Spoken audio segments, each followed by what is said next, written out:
Adventist World Radio, the voice of hope. Radio feon'ny fanantenana na ny AWR.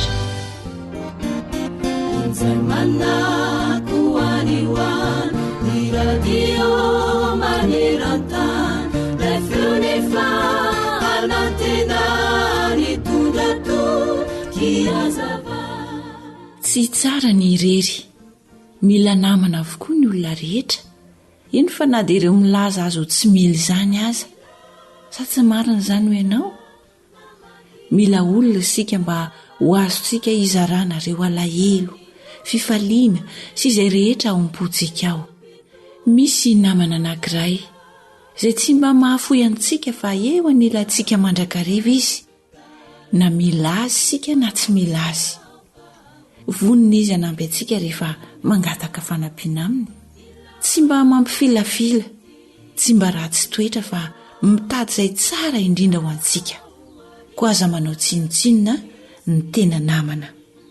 Ny fitiavana hoy ny voalaza amin'ny Romanina 7:10 dia tsy manisy ratsy ny namana, koa dia ny fitiavana no fahatanterahana ny lalàna. Ny olona dala dia tsy mety diso, eny fa na dia haverin'ny namany aza, fa ny olona endry kosa dia manaiky ho diso satria fantany ny alehiben'izany fananana namana izany. Mba fantatrao ve fa tsy maintsy iray amin'ireo olona ireo izaho sy ianao? Na isika izany ilay adala, na isika ilay endry. Tsisy safidy afaka ohatr'izay azontsika tao.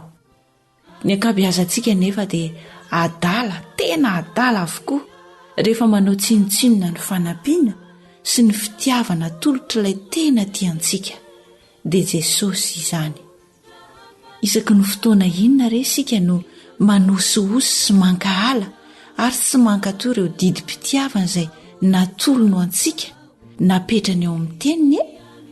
Anjarantsika ny mieritreritra izany fitiavana mamy izany, fa naiza toerana misy antsika dia vonina mandrakariva izy anolotra izany ho antsika.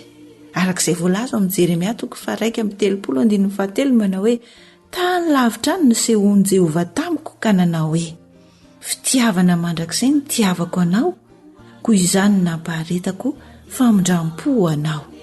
Amen.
Tarika Jacqueline.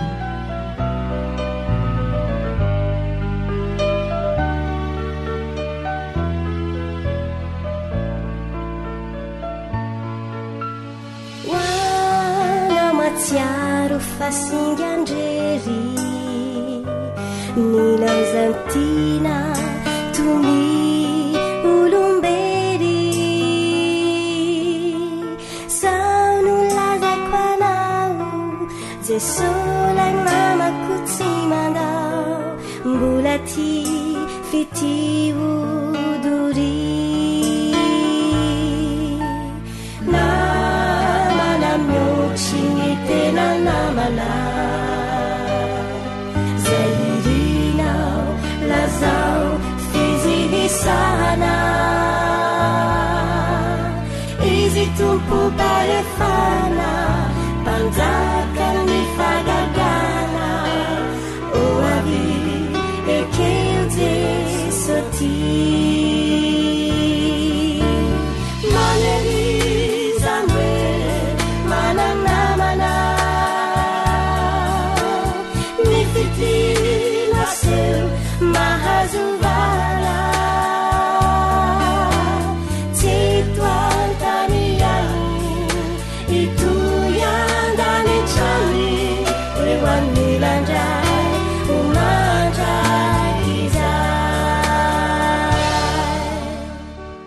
zay lay onjany fanantenana ewannilandray umanjakizay sakafo mahasoa mahasalama mahavelona atolotry ny feon'ny fanantenana mino ary-piany malala fa efa tsindrin-daona indray ianao anaraka ity fandaharana sakafo ity koa raiso ary mipenina sy ny taratasy a andraisanao noty dia minofinaritra ary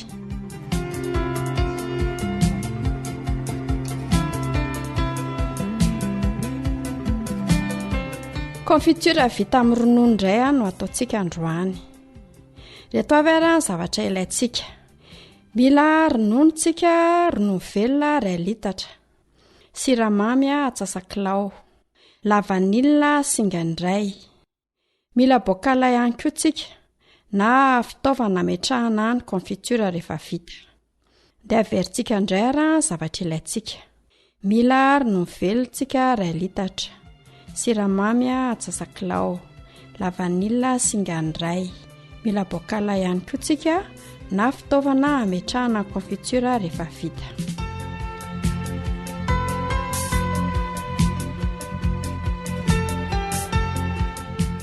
ny ataontsika voalohany izany a dia manomana an'ilay bokal aloha na ataontsika hoe manao a stérilisation mialoha ny ampiasana bokal dia tsy maintsy diovina amin'ny rano sy savony aloha izy amin'izay izany afaka daholo ny loto sy ny otrikaretina mety ho tao vita izay dia rehefa madio tsara izany ilay bokal dia mampangotraka rano atao anaty vilany be dia atsoboka ao ny bokal ny sarony ary ny fingotra miaraka aminy atao difitry ny rano ny bokal rehefa ao anaty vilany tsy maintsy difitry ny rano izany ny bokal fa tsy hoe latsaka ilay bokal ilay rano na eo amin'ny vavan'ilay bokal fa tsy maintsy hoe rakotra n'ilay rano mihitsy izany ilay bokal rehefa mangotraka dia avela angotraka ao mandritry ny 10 minitra mandra-piandra n'ilay 10 minitra dia homanina ny toerana namainana n'ilay bokal maka lamba madio dia velarina eo ambony latabatra na amin'izay toerana tsy nasiana azy rehefa izay dia esorina ao anaty vilany ilay bokal rehefa avy nangotraka sahabo eo amin'ny 10 minitra eo izany rehefa metraka n'ilay bokal dia ahoaka ao ambonin'ilay lamba madio tsy azo fafana ny bokal fa avelao maina ho azy eo mba tsy isian'ilay volombolony avy amin'izay chiffon vorodamba amafana azy misy fomba anankiray koa azo atao dia ny stériliser amin'ny bokal ao anaty lafaoro ahoana ny fanaovana izany alaina ny serviette na gazety dia iny napetraka eo amin'ilay plaque vy iny ilay miditra anaty lafaoro iny dia alaina ny bokal efa madio efa maina tsara dia apetraka eo amin'ilay plaque dia ampidirina ao anaty lafaoro eo amin'ny 150 degré eo zany a dia mampolo amin'ny 10 degré mandritry ny 10 minitra dia ny thermostat numéro 5. Rehefa izay a dia andrasongatsika tsara aloha ny bocal mialohan'ny hamelona azy. Izay zany a mikasika an'ilay bocal fa andao amin'izay ary tsika hikarakara an'ilay confiture. Izy ity zany a dia tsotra mikarakara azy. Voalohany indrindra arotsaka ao anaty vilany ilay ronono 2 litatra. Dia arotsaka ihany koa ny siramamy dia alaina ilay la vanille dia lavalava iny dia silahana roa dia alaina kely amin'ny antsy ilay ohatran'ny voany kely majinika ao anatiny dia alatsaka ao anatin'ilay vilany ihany in'ilay tahona la vanille iny. Faharoa rehefa mandro anazy dia avela angotraka eo amin'ny afo eo izy ka ny afo ampiasaina dia atao afo malefaka tsara. Andrahoina mandritry ny adiny 2 sasany ka hatramin'ny adiny 2. Fahatelo arorona isaky ny 10 minitra. Isaky ny 10 minitra zany ianao mijery famantaranandro dia isaky ny 10 minitra ianao dia aroronao ilay ronono fangaro amin'ny siramamy teo. Ny tsara angarongarona anazy dia sotro hazo. Izay ny tena tsara. Fahaefatra rehefa andrahoina eo zany izy dia lasa mivadika amin'ny loko ohatra ny lokona caramel. Izany hoe ohatra marron tanora be zany ilay lokon'ilay ronono rehefa aveo. Dia sady madity. Rehefa hitanao zany fa hoe efa somary maditidity ilay izy dia esorina amin'izay ilay tahona la vanille iny. Vita ny confiture antsika. Rehefa mangaro azy farany ianao amin'ilay 10 minitra farany iny zany dia rehefa mipetaka amin'ilay sotro azo ilay confiture, izany hoe amin'ilay tahon'ilay sotro iny zany lasa misy an'ilay confiture ilay ronono sy ilay siramamy mipetaka. Izay ilay antsoina amin'ny teny frantsay hoe nappe la cuillère dia vita zany ny confiture antsika. Raisina amin'izay ilay bocal dia araraka ao anatin'ilay bocal ny confiture dia saronana tsara. Rehefa voasarona tsara izy dia ahoaka. Izany hoe ny sarony zany no ambany. Ina ny anton'izay mba ialan'ilay rivotra zany ny anton'izany. Avela eo izy fa ny ampitso voakitihana. Tsy kitihana mihitsy zany izy amin'iny andro iny fa avela eo aloha dia ny ampitsony iny izay vao afaka raisina amin'izay. Rehefa izay dia apetraka amin'ny toerana mangatsiatsiaka na ao anaty frigidaire zany ao anaty vata fampangatsiahana. Avela hijanona eo zany ilay confiture aloha mandritry ny 2 na 3 andro eo vao hohanina. Izy ity zany dia afaka tehirizina maharitra. Ahoana zany ny fomba fampiasantsika an'ity confiture antsika ity? Afaka hosorana amin'ny karazana mofo rehetra izy. Mofo dipaina, brioche, crêpe, mofo tapitsatroka. Afaka atao solona crème amin'ny gâteau. Rehefa tsy mampiasa crème au beurre na crème chantilly koa ity confiture vita amin'ny ronono ity. Manaova fanandramana dia ho hitanao eo izay ampiasanao azy. Dia mirary antsika zany mba azoto hanovanova ny karazana sakafo izay ataontsika. Tsara marihana fa izy ity kosa dia afaka amidy tsara azahoana vola.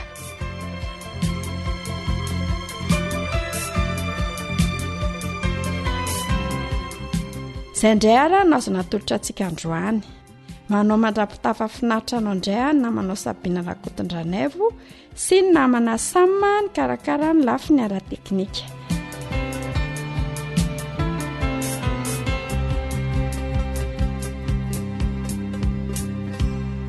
AWR Téléphone 033 37 106 13 034 06 797 62. AWR manolotra ho anao feon'ny fonantena.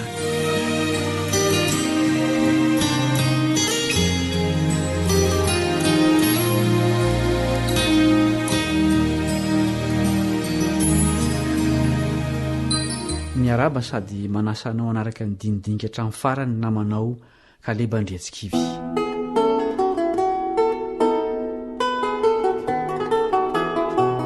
Na dia kely sy malemy azy sika olombelona dia mety afaka hanao zava-mahagaga tsy vitantenantsika. Ohatra mety afaka andeha 100 kilometatra isan'ora sika mihoatra n'izany aza ary mety hanidina eny amin'ny abakabaka. Ina no azahoana manao izany? Ny fitanginana n'ireny fiarakodia sy fiaramanidina no foroan'ny olombelona ireny. Tsotra izany ny fepetra, miditra ao anatiny. Tahaka izany koa ny fepetra ny famonjena eo amin'ny lafiny ara-panahy. Ny totongana noho ny fahotana isika ka tsy mahavonjy tena. Mila hery ankoatra ny maha-olombelona antsika isika. Tsy maintsy mitambatra amin'ilay mahery indrindra isika raha teo vovonjy. Tsy misy hafa azo enterana amin'izany afa-tsy ilay namorona sy nanavitra antsika ihany. Manolotra n'izany famonjena izany ho an'ny olona rehetra izy hatramin'ny nalavon'ny razambentsika. Tsy maintsy miditra ao amin'io mpanavitra io izay teo vonjena. Izy mihitsy ny manolotra famonjena fa tsy sika ny mamorona. Tsy misy anarana hafa azahoantsika izany famonjena izany afa-tsy Jesosy Kristy ilay Andriamanitra tonga olona. Asan'ny Apôstôly 4:12. Manasa ny olona rehetra izy hiditra ao aminy ary izy koa mandondona te hiditra ao amintsika. Hafahafa izany sary izany amin'ny fisainan'olombelona. Izy ve no hiditra ao amintsika sa isika no hiditra ao aminy? Hoy mantsy izy eo amin'ny Jaona 4:17. Jaona 4:17. Jesosy namalaka nanao taminy hoe, raha misy tia ahy dia hitandrina ny teniko izy ary ny raiko ho tia azy ary amiko ao aminy izahay ka honina ao aminy. Azon'ilay tompon'ny tompo sy mpanjakan'ny mpanjaka atao izany ny monina ao amin'ny olombelona malemy. Tombontsoa lehibe tokoa anie izany. Be deaibe ireo olona efa nanandrana n'izany fahasoavana lehibe izany. Ny Apôstôly Paoly ire dia maneho sary hafa ny amin'izany firaisana masina izany. Andiovaka itsika ny Korintianina 2:5-7. Korintianina 2:5-7. Ko raha misy olona ao amin'ny Kristy dia olom-baovao izy, efa lasa ny zavatra taloha, indreo efa tonga vaovao ireo. Eto indray dia ilay olona no miditra ao amin'ny Kristy, hoy Paoly. Mety hanahira-tsaina izany saharoto ao amin'ny fanohitra izany raha ny fisainantsika olombelona voafetra no anakarana azy. Fa ny zavatra mahafinaritra aloha dia izao: na izy no ao amintsika na isika no ao aminy dia fiovana no ateraka izany. Lasa ny zavatra taloha, hoy Paoly. Manjary fonenan'Andriamanitra ilay olombelona mpanota sy malemy. Firaisana ara-panahy mety hisy eo amin'ny mpanota sy ny lanitra mihitsy izany firaisana ambaran'ny soratra masina izany. Tsy mahafoy asianao ilarentsika ny an-danitra fa te honina ao anatintsika. Ambarany amin'ny alalan'ny Jaona ny fomba honenany amintsika amin'izao andro farany izao. Jaona 2:7-8. Jaona 2:7-8. Ary izay mitandrina ny didiny no mitoetra ao aminy ary izy kosa ao aminy. Ary izao no ahafantarantsika fa mitoetra ao amintsika izy dia ny fanahy izay nomeny antsika. Ny fanahy masina izany no mampikambana an'Andriamanitra amin'ny olona ary ny olona amin'Andriamanitra. Zavaboary hafa mihitsy izany ny olona manana ny fanahy masina satria izy monina ao amin'Andriamanitra dia tahaka izany koa monina ao amin'ny Andriamanitra. Mampiray toetra sy fomba fiaina sy kolotsaina amin'ny lanitra ny fanahy masina ny toetra ao anaty. Lazain'ny Jaona eto fa mitandrina ny didin'Andriamanitra ny olona toy izany.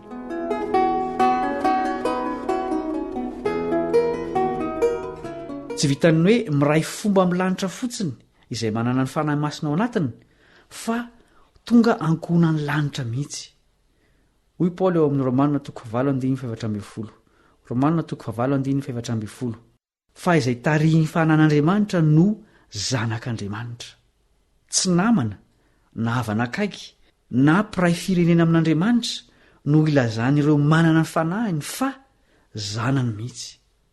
Izay sary izay no asehon'ny Jaona eo ampanombohana nyity taratasy ny vakintsika teo ity. Izao no lazainy. Jaona 1:7-8. Jaona 1:7-8. Indray manao ahoana ny fitiavana nasehon'ny ray ho antsika dia ny antsoina antsika hoe zanak'Andriamanitra sady zany tokoa isika. Koa noho izany dia tsy mahalala antsika izao tontolo izao satria tsy nahalala azy izy. Ry malala, ankehitriny aza dia zanak'Andriamanitra isika. Nefa tsy mbola naseho izay ho toetsika rahatr'izay. Fantatsika fa raha iseho izy dia ho tahaka azy isika, fa ho hitantsika izy dia izay tena endriny tokoa. Ary izay rehetra manana izany fanantenana miorina amin'izany dia manadio ny tenany mba adio tahaka azy. Noho ny fanahy masina dia efa zanak'Andriamanitra sahady ny olona izay manana azy na dia mbola tsy mifanatrika mivantana tamin'ny alalan'i Jesosy aza dia anahoana ny fifaliana rehefa tonga ilay andro iona ny ray sy ny zanaka noho izany tokony ho feno hafaliana sahady ny zanak'Andriamanitra rehetra eto an-tany na dia mbola miaina ao amin'ny tontolo feno fahoriana sy fahotana aza. Faly sady ny ankizy rehefa mahafantatra fa ho avy ny rainy na dia mbola tsy hitany maso aza. Mampionona ny fo sady izany, mampitraka sy mampahery ary mampanadino ny fahoriana. Mario tsara koa nefa ny tenin'ny Jaona ao amin'ny andinin'ny 7. Jaona voalohany toko 7:7. Ary izay rehetra manana izany fanantenana miorina amin'izany dia manadio ny tenany mba adio tahaka azy. Tena misy asa lehibe ankinanaina tokony hatao tsy misy atakandro eo am-piandrasana ilay fanantenana mahafinaritra. Tsy inona izany fa ny fanadiovana ny fanahy satria madio ilay andrasana. Ny fahotana ny loto resahana eto. Ny fanahy masina ihany no mampiaiky ny fahotana. Jaona 4:9. Fa ny mpanotany tsy maintsy manapa-kevitra hiala amin'izany. Mila finiavana sy safidy izany.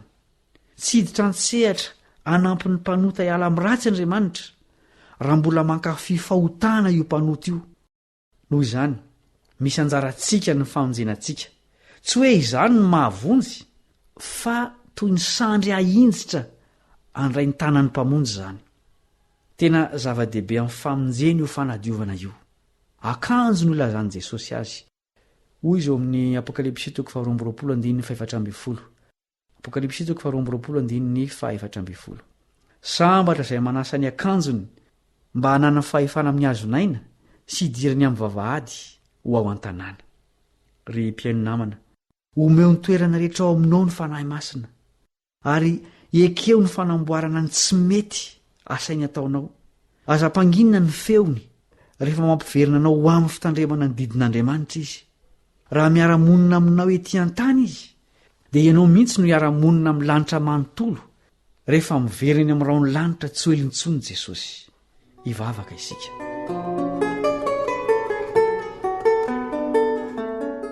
Rainay izay ny an-danitro, misaotra noho ny tsy fahafozanao anay mpanota. Misaotra noho ny fananao masina izay irahanao hanatanteraka amin'ny famonjenanay. Ampio izay ampandroso azy sy ampitoetra azy mandrakariva ao anatinay. Ampio hery izahay hanadio ny tenanay mba hadio tahaka anao. Ampanandramo sahady ny miara-monina aminao amin'ny alalan'ny fanahinao izahay Tompo eo am-piandrasana ny fiverenan'i Jesosy izay anangona ny zanakao eto amin'ity tany ity. Amin'ny anarany no angatahanay izany vavaka izany. Amen.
Antokopira Imprimerie Adventiste.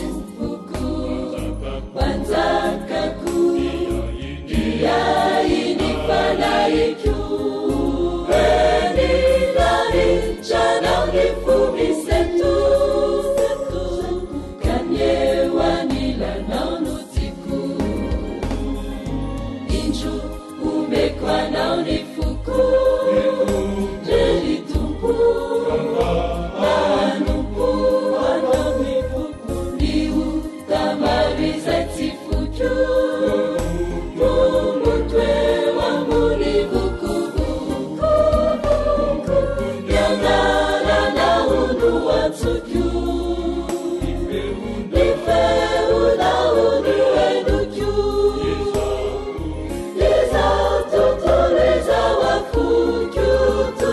you.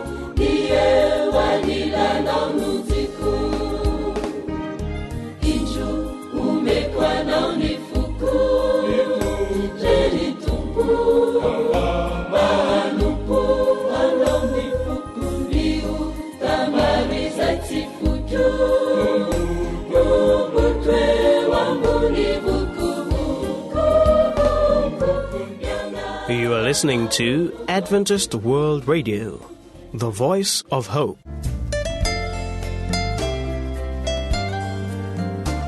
Arena ny fahasalamako. Arena ny fahasalamako.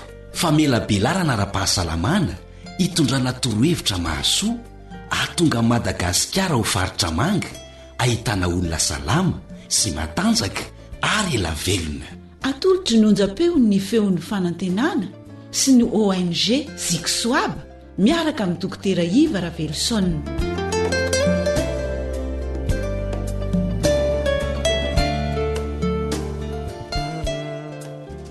Manolotra ny arahaba ho antsika tsirairay avy any an-tokantrano any manaraka tsy tapaka ny onjam-peo AWR. Amin'ny ty androany ity tsika no anomboka ny conférence momba ny fahasalamana izay hoentiny eto amin'ity radio onjam-peo AWR ity. Ny lohateny lehibe momba n'izany conférence zany dia ny hoe fantaro ny momba ny sakafo mba ho salama sy ho ela velona ianao. Fantaro ny momba ny sakafo mba ho salama sy ho ela velona ianao. Androany isika dia lohateny voalohany, ny andro voalohany amin'ity conférence momba ny fahasalamana ity no tanterahantsika, ary ny lohateny izay voaboasantsika androany dia ilay teo hoe izay lazain'ny mpamorona momba ny sakafo. Inona tokoa moa ny lazainy Andriamanitra ilay namorona antsika momba ny sakafo? Raha jerena ny tenin'Andriamanitra, ny boky voalohany ilay atao hoe Genesisy, dia nahitana ireo asa izay nataon'Andriamanitra tamin'ny famoronana. Ary ao amin'ny 7:20 amin'ny Genesisy toko voalohany dia efa nanao teny sahady momba ny sakafo Andriamanitra. Zany hoe tany ampiandohana tamin'ny famoronana ny olona dia efa niresaka sakafo izany mpamorona dia Andriamanitra zany. Maro ny teny momba ny sakafo sy ny zava-pisotro hita ao amin'ny Baiboly.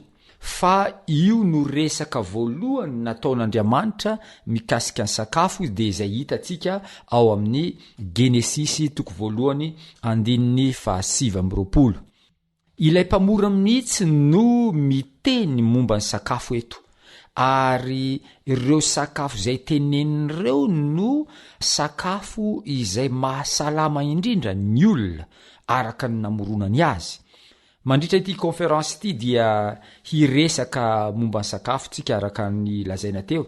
Zao tsika dia hijery sahady ny antotanisa mombamomba ity sakafo ity. Asaiko anao anaraka tsara ireto antotanisa ireto satria tsara ho fantatrao ireto antotanisa ireto. Manodididina ny 30 miliara ny isan'ny sela mandrafitra ny vatantsika. Manodididina ny 30 miliara. Ireo sela rehetrarehetra ireo dia mila sakafo avokoa.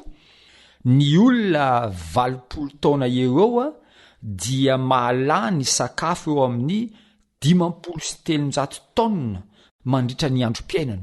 Eritrereto hoe olona 20 taona zany 570 taona zany raha totaly ny sakafo rehetra laniny nandritra an'izay fotoana nivelomany izay. Ary olona 20 taona eo dia eo amin'ny 2 taona eo fotoana laniny ny sakafoanana. Ohatra zao izy androany misakafo mandritra ny 20 minitra dia atambatra amin'ny ratoandro indray, 20 minitra atambatra ny rariva indray, 20 minitra. Raha atotaly ny fotoana laniny ny olona 20 taona tamin'ny ny sakafoanana dia manodididina ny 2 taona. Zany hoe 2 taona be zao zany ny fotoana ny sakafoanan'ny olona 20 taona. Raha atao ny tombatombana ny trondro sy ny hena izay hoan'ny olona 20 taona nandritra ny androm-piainany dia milanja 2 taona no hany.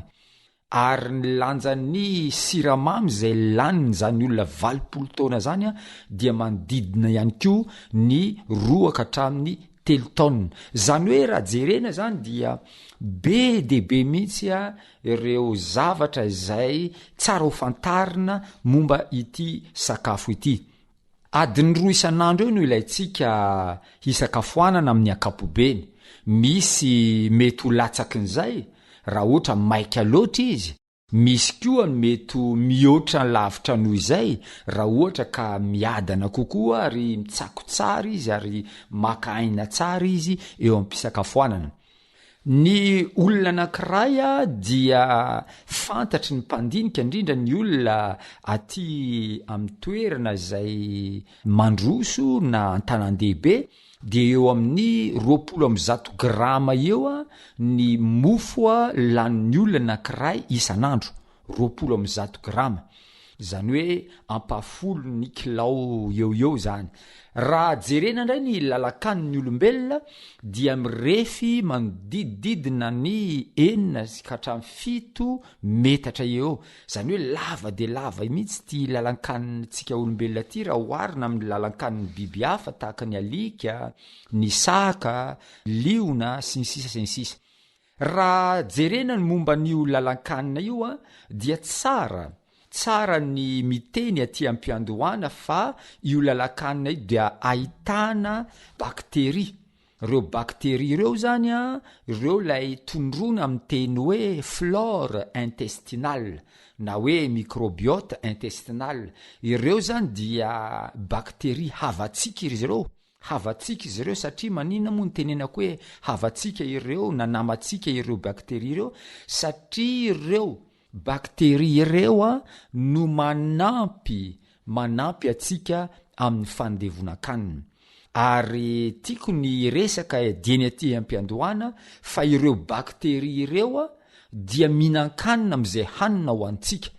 Zany hoe raha ohatra minan-kanina zany ianao, minam-bary ianao ohatra, de tsy ho anao rery ihany io vary hoaninao io fa ho an'ireo bakteria ireo ihany koa. Zany hoe raha lanjaina ireo bakteria ao anatin'ny kibotsika ireo ao anatin'ny lalankanina tsika eo dia milanja eo amin'ny 1 kilao ka hatramin'ny 2 kilao anoany.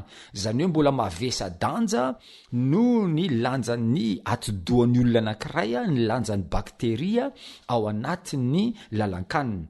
Raha jerena ny mombamomba n'ireo bakteria dia betsaka tokoa, tena betsaka tokoa ny fikarohana vita ny zanak'olombelona mba hijerena mahasalama. Ary fantatra ankehitriny fa ireo bakteria natao hoe microbiote intestinale ireo na natao hoe flore intestinale ireo dia ireo no tompona ndraikitra voalohany amin'ny atao hoe fahasalaman'ny olombelona, indrindra eo amin'ny atao hoe système immunitaire, zany hoe ny hery fiarovany olona anankiray. Zany hoe raha mahazo izay ilainy ireo bakteria ireo microbiote intestinale ireo dia ho salama ny olona anankiray ary ho lasa tsara ny hery fiarovany. Fa raha mifanohatra amin'izay ny sakafo tsy ilainy reto bakteria reto no amahananao azy dia inona ny zavatra mitranga dia ho avy ny fikorontanana, dia mety ho tonga ny amin'ny atao hoe déficit immunitaire, zany hoe miena ny hery fiarovana ary vokatra izay fienany hery fiarovana izay dia hiena ihany koa ny fahafahatsika miatrika ireny aretina isan-karazany ireny ary izay mahatonga ny olona maro lasa farofy eo amin'ny fiainana. Ny antotanisa anankiray izay tiako omenanareo ihany koa amin'ity voalohany ity dia ny famokarana ny atao hoe rora na ny atao hoe saliva. Manodididina ny 1 litatra sasany eo zany ny rora vokarin'ny olona ray isan'andro. Manodididina ny 1 litatra sasany eo. Zany hoe ireo rora rehetrarehetra ireo dia tsy mitovy ny fotoana amokarana azy fa lasa betsaka tokoa ny famokarana ny rora mandritra ny fotoana isakafoanana. Ary rehefa misy fofon-tsakafo ohatra zao tsika any amin'ny efitra anankiray dia maheno fofona sakafo ohatra hoe fofona trondro maina na fofona trondro nendasina dia lasa mamokatra rora na saliva tsotra zao isika. Zany hoe rehefa misy ny zavatra manodidina ny sakafo zany dia mitombo ny famokarana ny rora eo anelan'nelan'ny sakafo anankiroa, ohatra ny sakafo maraina sy ny sakafo atoandro dia miena ny famokarana an'izay rora izay. raha atotaly ny famokarana ny rora mandritra ny androm-piainana ray manontolo dia anoany amin'ny 23 000 litra ihany zany hoe ho an'olona 20 taona anoany zany io statistika zay omeko io anoany amin'ny 23 000 litra any tena betsaka mihitsy zany ny rora vokarin'ny olona ray mandritra ny androm-piainana.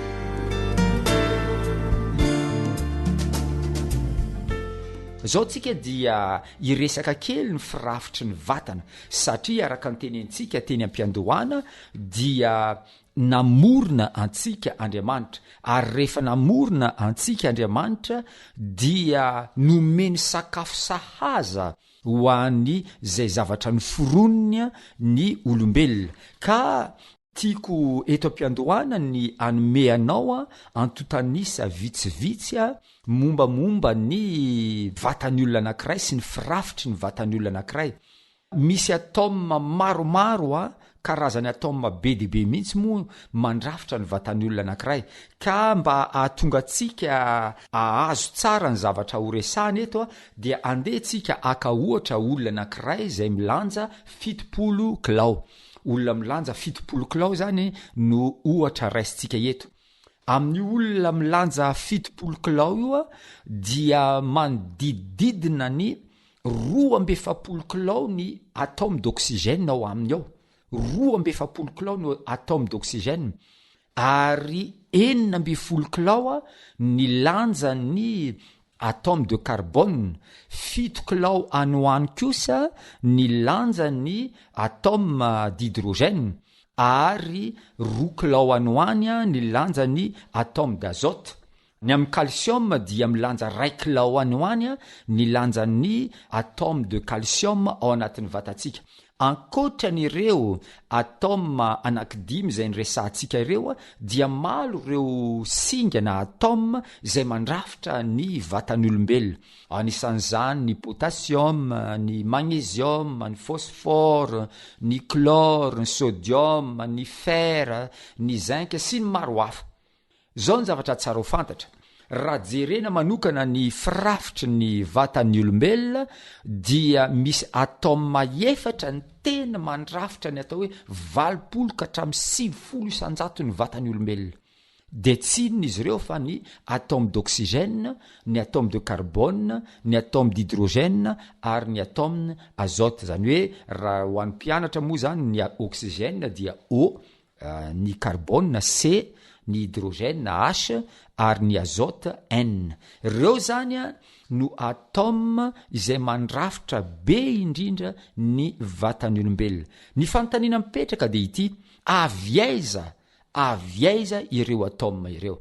Dia tsara ny mamaly avy hatrany izay fanontaniana ireo, zay hoe ireo atome rehetrarehetra ireo dia azon'ny olombelona avy amin'ny alalan'ny sakafo avokoa.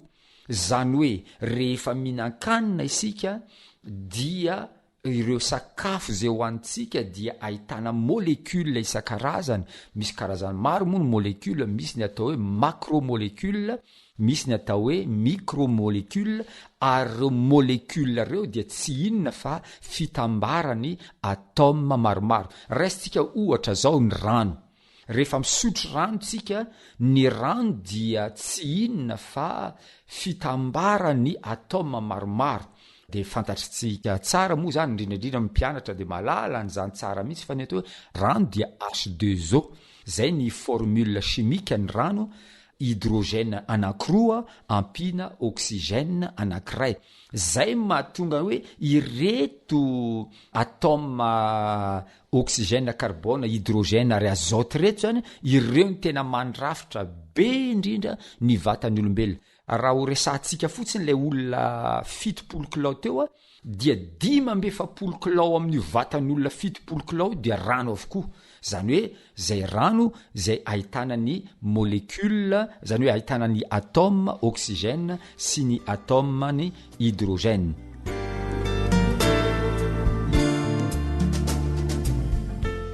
Tiako ny tarika kely ianao amin'ny teny izay nambarany OMS momba ny sakafo. ity teny nambarany OMS momba ny sakafo ity dia teny anankiray izay nataony OMS tamin'ny taona 2019.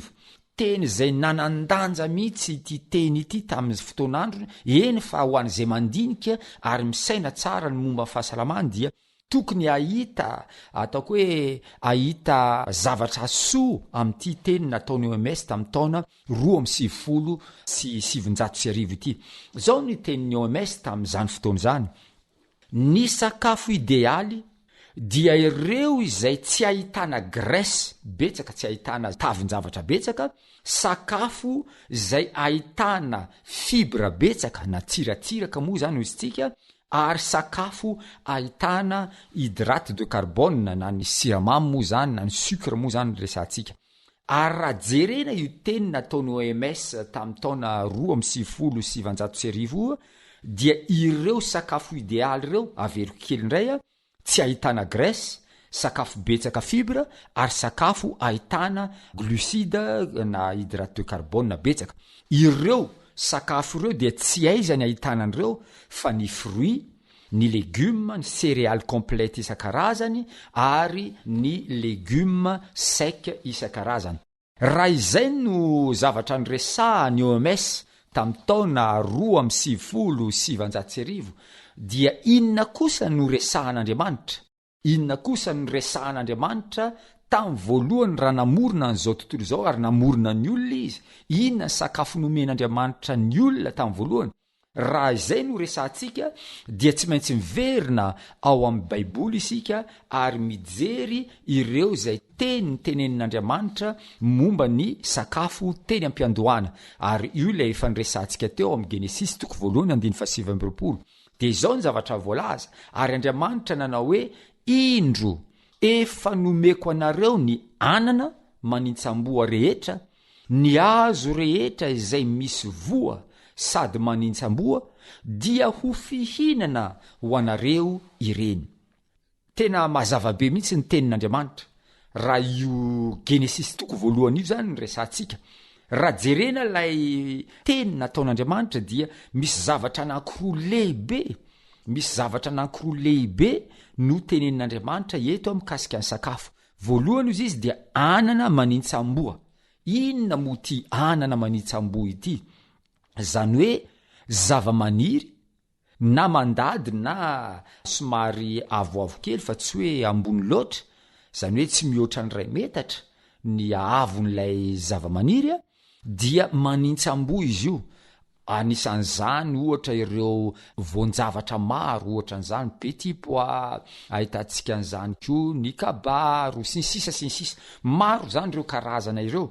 Ankoatran'ireo misy anana izay tsy ahitantsika avo be izy fa somary mandady, ohatra zao ny ataontsika hoe anambomanga dia mandady eny amin'ny tany eny izy anana azo avy amin'ny voatavo sy ny sisa. Reny zany dia anana avokoa ary tondrono ny tenin'Andriamanitra hoe anana manintsamboa izy reny. Misy indray ny antoko faharoa amin'ity tenin'Andriamanitra ity hoe ankoatran'le anana manintsamboa dia hoe hazo rehetra izay misy voa sady manintsamboa, sady misy voa no manintsamboa. Raha jerentsika indray ny hazo, zany hazo zany dia mihoatra ny 2 metatra ny hazo, fa ny anana zany dia latsaky ny 2 metatra raha atao ny fanatsokajiana reny plante isan-karazany ireny. Dia eto zany dia ny hazo rehetra manintsamboa, anisan'izany ireo fruit isan-karazany, na ny poma na ny coco, ny zavoka, reny rehetrarehetra reny zany dia hazo manintsamboa. Dia inona ny famintinana nataon'Andriamanitra? Dia ho fihinana ho anareo ireny. Raha verenana kely ny zavatra nytenenin'ny OMS hoe ny sakafo idealy dia ireto. Dia inona indray ny lazain'Andriamanitra? Dia ho fihinana ho anareo ireny. Mifanindran-dalana tanteraka ary azo lazaina mihitsy fa mitovy ny tenin'ny OMS sy ny tenin'Andriamanitra momba ny sakafo. raha ity teny nataony OMS tamin'ny taona 2017 ity zany nijerena dia tena mitovy tanteraka ny tenin'Andriamanitra sy ny tenin'ny OMS momba ny sakafo. Iverena antsika kely, inona moa ny tenin'ny OMS? Ny tenin'ny OMS dia hoe ny sakafo idealy dia tsy ahitana graisse betsaka fibre izy ary ahitana hydrate de carbone betsaka, ary tsy inona ireo sakafo ireo fa fruits, légumes, céréales complètes isan-karazany sy légumes secs isan-karazany. Ary izay ihany koa ny tenin'Andriamanitra tany am-piandohana hoe dia ho fihinana ho anareo ireny dia ny anana manintsambo sy ny hazo misy voa sy manintsambo.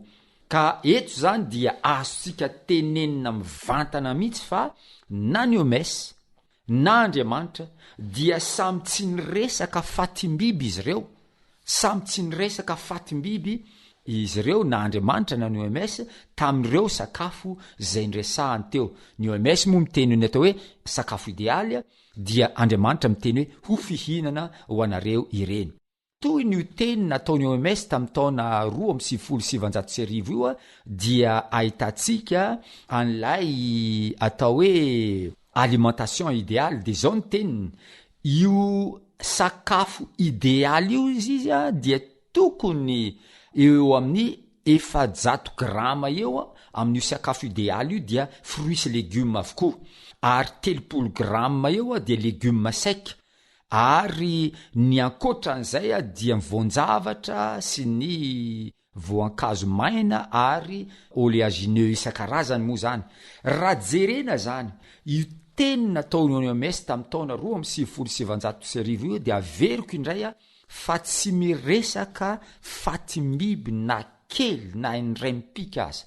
Ka eto zany dia tiako ny manantitrantitra amin'izao fandaharana voalohany, andro voalohany amin'ity conférence ity, fa ny sakafo izay nomeny mpamorona ho antsika mba hatonga antsika hanana fahasalamana dia sakafo avy amin'ny zava-maniry avokoa. Io le tondroa ny tenin'Andriamanitra hoe avy amin'ny anana manintsamboa sy ny hazo misy voa sy manintsamboa.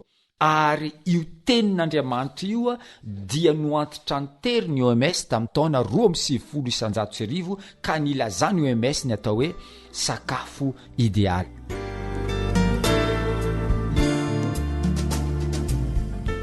Inoko fa mahasoa antsika tsirairay avy ny teny rehetra, ny fampianarana rehetra zay nomena tamin'ity andro voalohany amin'ity conférence zay mitondra ny lohateny lehibe hoe fantaro ny momba ny sakafo mba ho salama sy ho elavelona ianao. Ary eto ampamarana moa zany dia tiako mandrakariva ny anome atsika ny lahara tarby zay azahoana ny tenako moa zany efa fantatrareo raha teo dokotera Ivar Verson zay tompony andraikitra voalohany amin'ny ONG Zixwab, filoha-mpanorona an'izany ONG zany raha teo. Ka ny laharan-tarby zay azahoana ny tenako dia ny 034 39 415 28 034 39 415 28 na ny 033 12 261 77 manao mandra-piona amintsika tsiraray avy.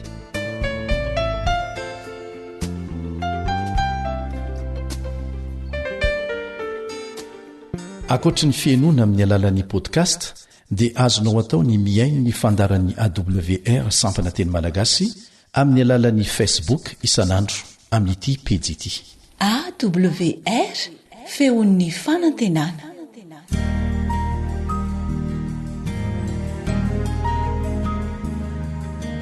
Faniteninao no fahamarinana. Taridalana manokana fianarana baiboly avoaka ny Fiangonana Adventista maneran-tany. Iarahanao amin'ny radio feon'ny fanantenana.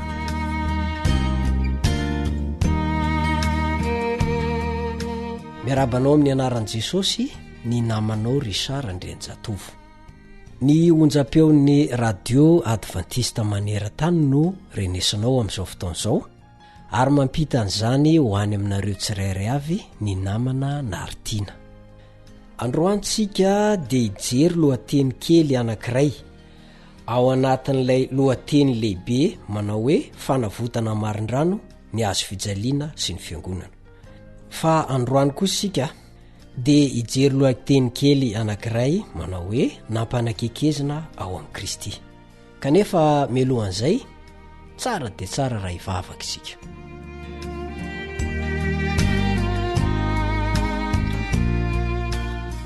rainay izay ny an-danitro misaotra tamin'ny rovanao anay ka afaka miona amin'ity namako ity indray. Mamelà ny heloko, mamelà ny helony amindreo fo zay satria mpanota tsy mendrika. Hianatra ny teninao zay dia omeo anay ny fananao masina, ampianatra anay ary tsy ohatra zay voasoratra izay, satria ny fananao ny nampanoratra amin'ny Baiboly dia tsy maintsy izy ihany no angatana mba hampianatra anay, ampitoetra ihany koa ny teny ao am-pony tsirairay izay miaina. Amin'ny anaran'i Jesosy no angatana izany. Amen.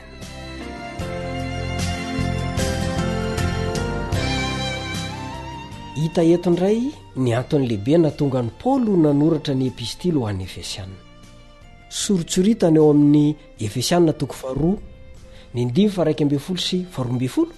Efesianina 4 ny 2:12 sy 12 fa ireo Efesianina ireo dia tokony hahatsiaro ny toerana nisy azy vahiny. Inona nga zany? Jentilisa ireo taloha, jentilisa araka ny nofo.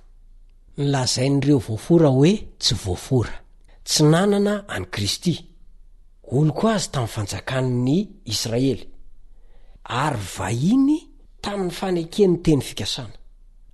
Fanampin'izay dia izao, tsy nanana an'Andriamanitra teo amin'izao tontolo izao. Zany hoe tao anatin'ny fahamezinana tanteraka zany ratsorona ireo Efesianina ireo. Toy izany koa ny ambaran'ny Efesianina 4 ny 1:1 ka hatramin'ny 7. Andao vakintsika iny. Efesianina 4 ny 1:1 ka hatramin'ny 7. Ary nareo dia efa novelomy ny fonombola maty ny fahadisoanareo sy ny fahotanareo, izay nalehanareo fahiny araka ny fomba n'izao tontolo izao, araka ny mpanapaka ny fanjakana eny amin'ny rivotra, dia ny fanahy izay miasa ankehitriny ao anatin'ny zanaky ny tsy fanarana. Teo amin'ireo no nitondranareo tena koa fahiny tamin'ny filany nofontsika, ka nanaovantsika ny daniny nofo sy ny saina, ary araka ny toetsika dia zanaky ny fahatezerana toy ny sasany koa isika. Soritsorita Paoly ao amin'io andininy vao mivakintsika io sy le nitenentsika ary amin'ny Efesianina 2 ny 2:12 sy 12. Tena ratsy fiainana ny jentilisa. Eto moa zany dia ny Efesianina no teneniny Paoly. Kanefa aza dino, oka ianao tsy eritreritra fa afaka isika any Efesianina zany. Tsia, aoka anao tsy eritreritra n'izany fa isika dia hoe tsy ao anatin'izany. Fa isika zao koa araka ny nanazavantsika tany am-boalohany, raha nanomboka ny anatra zao epistiliny Efesianina zao sika, dia afatra ho an'ny fiangonana rehetra mihitsy fa tsy ho an'ny tao Efesosy ihany io epistily ny soratan'i Paoly ho an'ny Efesianina io. Fa iny dia tafasaraka tanteraka tamin'ny Israely sy ny famonjenana tolotr'Andriamanitra ny jentilisa. Tonga mpino an'i Kristy, nanjary momba ny tenan'i Kristy izy ireo, zany hoe lasa fiangonan'i Kristy. Isika io ao anatin'izany. Hita amin'ny Paoly fa zava-dehibe ny atserovan'izy ireo ny lasany. Efesianina 4 ny 2:12 misy an'izay. Voakasika izany koa izasy ianao. Tsarovo ny lasanao dia aza miverina amin'izany tsony. Tsy nanana an'i Kristy, ilay voaositra, ilay Mesian'Israely izy ireo. Onoko azy tamin'ny fanjakan'Israely, ary vahiny tamin'ireo faneken'ny teny fikasana. Tsy fantatra izy ireo akory zany hoe toko-pamonjena, dia ilay toko-pamonjena natolotr'Andriamanitra tao amin'ny drafim-panona votana manontolo. Zany dia ny tantaram-piainantsika tsy misy anampiana, tsy misy analana. Zasy ianao io. Ny fisarany tamin'ny Israely sy ny famonjena nomena tamin'ny alalany dia nidika fa tsy nanana fanantenana jentilisa, ary tsy nanana an'Andriamanitra ihany koa teo amin'izao tontolo izao izy ireo fahiny. Efesianina 4 ny 5:12. Toy izany koa izasy ianao io, raha mbola tsy tonga Kristy. akoatran'izany de nisy fifandirana lehibe teo amin'ny jiosy sy ny jentilisa tamin'ny lasa maneo an'izany santionany amin'ny fankalana zany i Paoly amin'ny firesany momba ny faneratsirana ny jentilisa ka niantsona azy ireo hoe tsy voafora ary faneratsirana mitovy amin'izany koa ny antsony jentilisa ny jiosy hoe voafora. Efesianina 2:1-12. Rehefa tonga nefa Kristy de afa tanteraka mihitsy no amboaran'ny Efesianina 2:2-13. Hoy Paoly: ankehitriny kosa ao amin'ny Kristy Jesosy ianareo zay lavitra fahiny de efa nampanakaiken'ny rany Kristy. Tsarovy hatrany ozy aho fa tsy ireo Efesianareo ihany no voalaza eto fa lavitra fahiny. Fa zaso ianao ihany koa, zaso ianao mihitsy mba tsapanao ve zany. Azonao an-tsaina ve fa noho ny amin'ny Kristy de tsy zanaky kiala hafa nintsony zaso ianao. Raha tsapanao zany de zao mipetra tsara. Raiso ny seza eo akaikin'Andriamanitra de mipetra tsara aza mitsingilaila atambolombolo ny fampianarana hafahafa eto sy roa maiza mitoetra tsara eo akaikin'ny Kristy. Angatao ny fahasoavan'Andriamanitra iazonanao fa tsy ho efa ny herin'ny tenanao irery zany.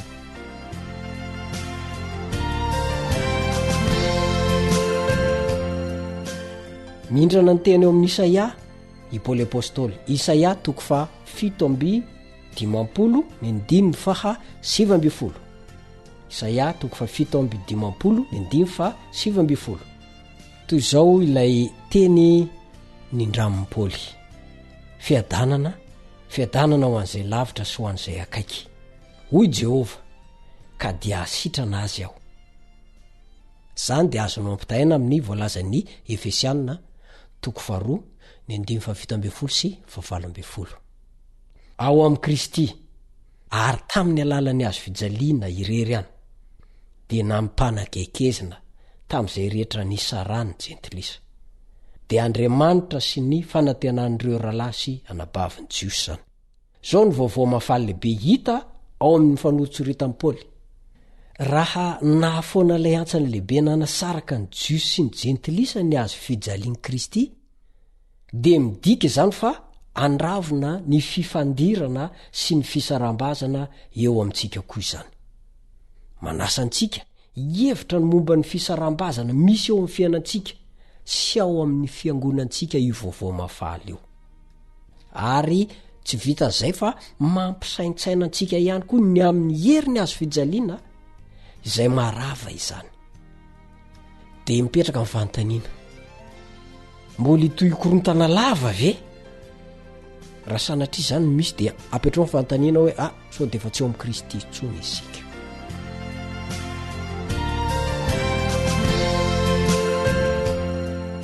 Atreo ndreny fiarako aminao, misaotra ny teknisianina Nartina mampita ny feo ho any amintsika tsirairay avy.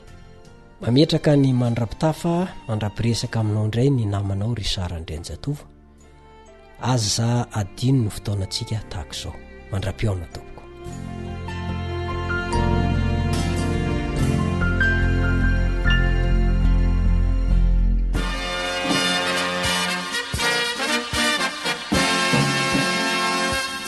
Adventist World Radio, The Voice of Hope.